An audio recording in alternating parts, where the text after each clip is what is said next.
বিসমিল্লাহির রহমানির রহিম। বিশ্বজনীন করোনা মহামারীর সংকটময় পরিস্থিতিতে দেশব্যাপী স্বাভাবিক শ্রেণী কার্যক্রম বন্ধ থাকায় সরকার নির্দেশিত অনলাইন ক্লাসে সবাইকে স্বাগতম জানাচ্ছি। আমি মোহাম্মদ কায়কুবাদ চৌধুরী, সিনিয়র শিক্ষক, কোনাহালী করিম উচ্চ বিদ্যালয়। আমার আজকের পাঠের বিষয় হলো মাধ্যমিক পর্যায়ের তথা ক্লাস নবম ও দশম শ্রেণীর ইংলিশ 7 পেপারের গ্রামার অংশ। আজকে আমি গ্রামার অংশের চেঞ্জিং সেন্টেন্স নিয়ে আলোচনা করব। প্রিয় শিক্ষার্থীরা, তোমরা অবশ্যই নিম্ন মাধ্যমিক পর্যায়ে তথা জেএসসি লেভেলে চেঞ্জিং সেন্টেন্স সম্বন্ধে জেনেছ। ওখানে আমরা যা জেনেছি এই পর্যায়ে আমরা তার চেয়ে একটু বিস্তারিত জানব।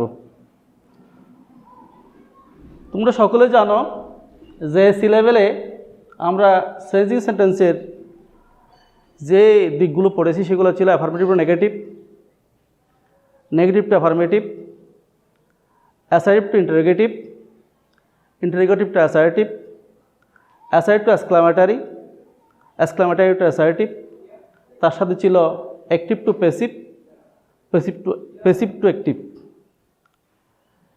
মাধ্যমিক পর্যায়ে এসে আমাদের কিছু জিনিস অতিরিক্ত পড়তে হয়, কিছু বিষয়। সেগুলো হচ্ছে, একটা হলো changing sentence according to structure of sentence, changing sentence according to degree. যেহেতু আমাদেরকে সেন্টেন্সের স্ট্রাকচার পরিবর্তন নিয়ে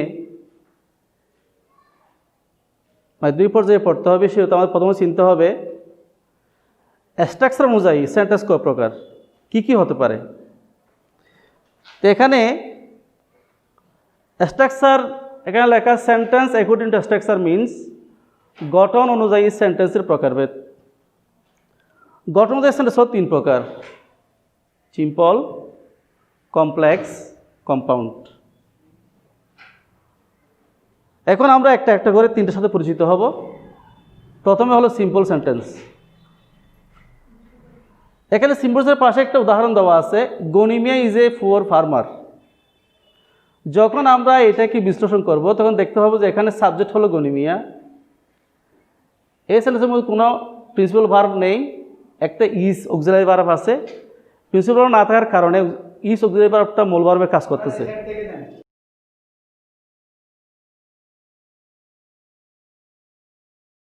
তাহলে সেন্টেন্সে কি পেলাম আমরা? গনিমিয়া সাবজেক্ট, ইজ হলো finite verb, a poor farmer হলো অবজেক্ট।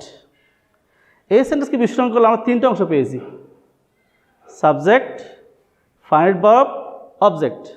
তাহলে আমরা বলবো যে এই সেন্টেন্সের মধ্যে একটি সাবজেক্ট, একটি ফাইনাইট ভার্ব এবং একটি অবজেক্ট থাকবে তাকে বলা হবে সিম্পল সেন্টেন্স।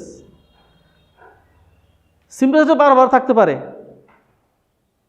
একের অধিকও থাকতে পারে, তবে সেগুলো হবে নন ফাইনিট। তো আরেকটু বিস্তারিত বলে বলা যায় যে সেন্টেন্সে একটি সাবজেক্ট, একটি ফাইনাইট ভার্ব এবং তার বাইরে থাকতেও পারে, নাও থাকতে পারে এক বা একাধিক ফাইনাইট ভার্ব, সেই সেন্টেন্সকে বলা হয় সিম্পল সেন্টেন্স। এখন আমরা দেখব কমপ্লেক্স সেন্টেন্স। কমপ্লেক্স সেন্টেন্সের মধ্যে কিন্তু সাবজেক্ট একের অধিক থাকে, একাধিক সাবজেক্ট, ফাইনাইট ভার্ব একাধিক, তবে এর কিছু বিশেষ বৈশিষ্ট্য আছে, সেগুলো বলার আগে আমরা সেন্টেন্সটা দেখে নিই। কমপ্লেক্স সেন্টেন্সের মধ্যে আমরা দেখতে পাচ্ছি Ganimiya is a farmer who is poor. এই সেন্টেন্সে বিশ্লেষণ করে দেখা যায় এখানে গনিমিয়া একজন সাবজেক্ট, হু আর একটা সাবজেক্ট, দুটি সাবজেক্ট আমরা পেয়ে ফেলছি। আবার ফাইনাইট ভার্ব পেয়েছি, এখানে ইজ, এখানেও ইজ, দুইটি ফাইনাইট ভার্ব পেয়েছি। তাহলে একই বাক্যের মধ্যে 2টা অংশ রয়েছে, সেই কারণে এগুলো বলা হচ্ছে বাক্যাংশ, যাকে নিতে বলা হয় ক্লজ। একই বাক্যের মধ্যে যখন একাধিক অংশ থাকে সেগুলো বলা হয় ক্লজ। এখন আমরা দেখবো এখানে কয়টি ক্লজ আছে। একটা হলো গনিমিয়া ইজ এ ফার্মার, এটা একটা ক্লজ। হু ইজ পুয়ার, এইটা একটা ক্লজ। কিন্তু যখন 2টা ক্লজকে পৃথক করব তখন আমরা দেখতে পাবো হু ইজ পুয়ার যদি আমরা শুধু বলি তাহলে হু ইজ পুয়ার, যে হয় কৃষক, এই জিনিসটা বাক্যের এই অংশটা একটা পূর্ণ অর্থ প্রকাশ করতে পারে না। পূর্ণ অর্থ প্রকাশ করার জন্য তাকে অবশ্যই প্রথম অংশের উপর কী করতে হয়? নির্ভর করতে হয়। সেই কারণে দেখা যায় যে এই অংশটা এটার উপর নির্ভরশীল। এই ধরনের দুইটি ক্লজের মধ্যে যে ক্লজটা অপর ক্লজের উপর নির্ভরশীল থাকে তাকে বলা হয় সাবঅর্ডিনেট ক্লজ। আর যে ক্লজটা স্বাধীন থাকে, নিজে অর্থ প্রকাশ করতে পারে, তাকে বলা হয় প্রিন্সিপাল ক্লজ।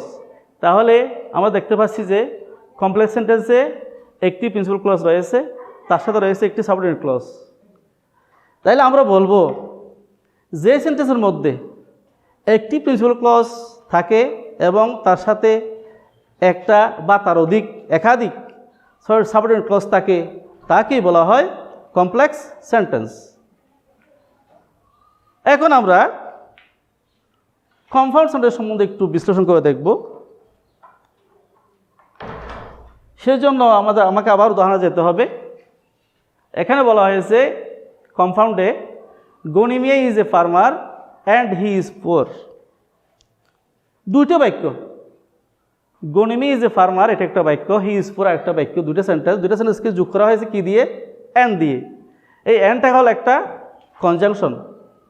যে কনজাংশনগুলো একাধিক বাক্যের মধ্যে সংযোগের কাজ করে, তাকে বলা হয় কোঅর্ডিনেটিং কনজাংশন। তাহলে এটা হলো কোঅর্ডিনেট কনজাংশন অ্যান্ড।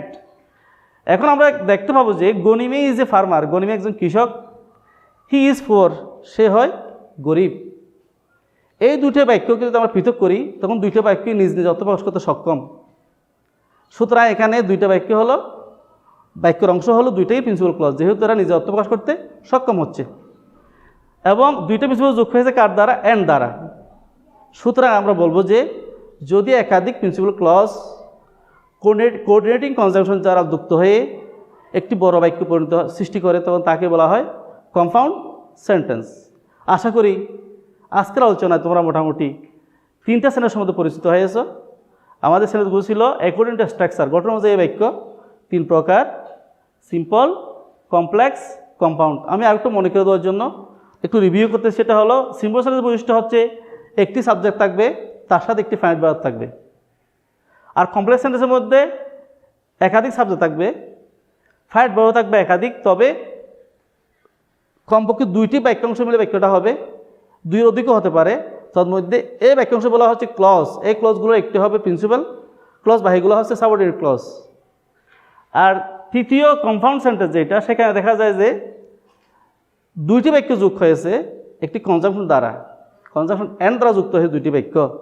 এ ধরনের দুইটি বাক্যাংশ, দুটি স্বাধীন বাক্যাংশ প্রিন্সিপাল ক্লজ যদি দুইটি প্রিন্সিপাল ক্লজ যদি কোনো কোঅর্ডিনেটিং কনজাংশন দ্বারা যুক্ত হয়ে একটি বড় বাক্য গঠন করে তখন তাকে বলা হচ্ছে কম্পাউন্ড সেন্টেন্স। তা আমি এখানে ক্লাস শেষ করব, তবে এর আগে একটু বারিকাজ দিচ্ছি। সেটা হলো তোমাদের বাড়িতে থাকা গ্রামার বইয়ের সাহায্য নিয়ে এবং আমার উপস্থাপিত ক্লাসের সাহায্য নিয়ে তোমরা নিজেই কিছু বৈশিষ্ট্য বের করবে। সিম্পল সেন্টেন্সের বৈশিষ্ট্য কী, কমপ্লেক্সের বৈশিষ্ট্য কী এবং কম্পাউন্ড সেন্টেন্সের বৈশিষ্ট্য কী, এগুলো নোটাকারে তৈরি করবে এবং আগামী যখন ক্লাস চলবে তো আমাদের ক্লাসে উপস্থাপন করে দেখাবে। খুদা হাফেজ, সবাই ভালো থাকো এবং করোনাকালীন সময়ে স্বাস্থ্যবিধি মেনে চলো।